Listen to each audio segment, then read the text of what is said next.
Faire connaître au monde la quintessence du Cool Japan. Connaissez-vous le vrai Japon, le vrai Cool Japan? L'humanité vit aujourd'hui, grâce au progrès de la science, une période de prospérité sans précédent, mais est dans le même temps confrontée à des problèmes d'envergure planétaire, comme le réchauffement climatique ou la pénurie alimentaire. De plus, l'homme moderne, en contrepartie de l'abondance et du confort, subit la tyrannie des flux d'informations. Il est prisonnier de la nécessité de gagner et perd peu à peu sa sérénité.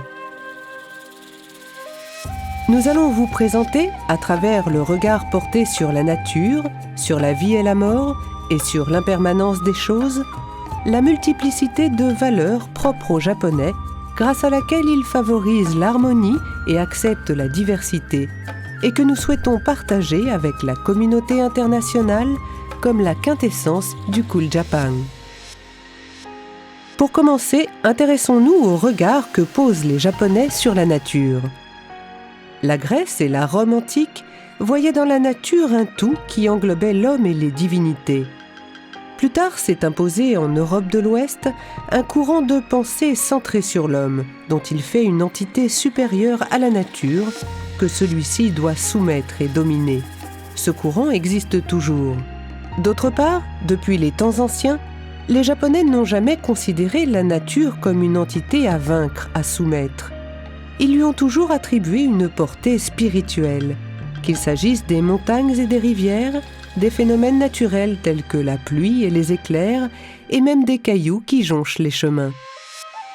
La multiplicité religieuse du syncrétisme shinto-bouddhiste, fusion du shinto, culte propre au Japon qui voit dans chaque chose de la création une divinité à révérer, et de la religion étrangère qu'est le bouddhisme, amène à se considérer soi-même comme faisant partie de la nature. La nature, si elle nous offre ses bienfaits, peut aussi se retourner contre nous, sous la forme de tsunamis, typhons ou séismes. D'où cette approche particulière, non pas de coexistence, mais d'unisson avec la nature. Cette vision de la nature a nourri la perception japonaise de l'impermanence.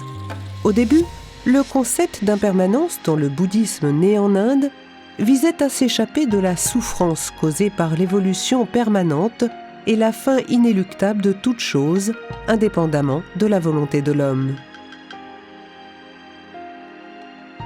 Plus tard, au Japon, on adjoignit à l'impermanence indienne la beauté de l'éphémérité, cette sensibilité à la fugacité, la fragilité et la brièveté. On considère ainsi qu'il est important d'accepter sans lutter l'évolution de la nature belle mais fugitive, mais aussi la vie dans tout ce qu'elle a d'éphémère et les vicissitudes de l'existence. Une esthétique exceptionnelle s'est forgée dans un quotidien sans phare, qui reconnaît comme vraies toutes les choses telles qu'elles sont, y compris la vie et la mort. En fusionnant même avec les phénomènes naturels les plus violents et imprévisibles, en acceptant la réalité telle qu'elle est, les Japonais ont ainsi développé une sagesse résiliente. Cette pensée japonaise, qui, sans se limiter aux êtres animés, accorde une portée spirituelle à toutes choses, les respecte et les chérit, est porteuse de diversité. L'esprit Mottainai, qui commence aujourd'hui à être connu dans le monde entier, en est une expression. L'idée n'est pas simplement de dire non au gaspillage. Il s'agit de respecter chaque être vivant, chaque chose et la nature aussi, de considérer même un simple morceau de papier comme l'un des liens infinis qui font de nous ce que nous sommes.